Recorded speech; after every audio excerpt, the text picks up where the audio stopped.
Nayanthara, the fairy tale, literally it's a fairy tale and you love this for sure. മനസ്സിനക്കരയായാലും ശരി, വിസ്മയത്തുമ്പത്തായാലും ശരി, ഈ ഒരു movies ഒന്നും തന്നെ മലയാളീസ് അത്രയും സെലിബ്രേറ്റ് ചെയ്യാത്ത മൂവീസ് ആണ് നയൻതാരയുടേത്. ആ ഒരു സമയത്ത് തന്നെ ഈ ഒരു മൂവീസ് ഒക്കെ കണ്ടിട്ടുള്ള ആളാണ് ഞാനും അത്രയ്ക്ക് ഫാനൊന്നും അല്ല നയൻതാരയുടെ. സോ മലയാളീസ് അത്രയും ഇംപ്രസ്ഡ് അല്ലാത്ത അല്ലെങ്കിൽ അത്രയും സെലിബ്രേറ്റ് ചെയ്യാത്ത ഒരു ആക്ട്രസ് തമിഴ്നാട്ടിൽ വന്നിട്ട് ഇത്രയും പോപ്പുലർ ആയി and Tamil Nadu celebrated her and she literally said it in the documentary.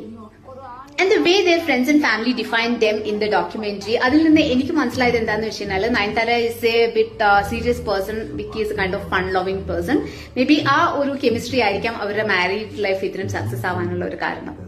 അവരുടെ wedding sequence in the documentary it's a dream come true for all the girls. എല്ലാവരും ആഗ്രഹിക്കുന്ന ഒരു വെഡിങ് തീമാണത്.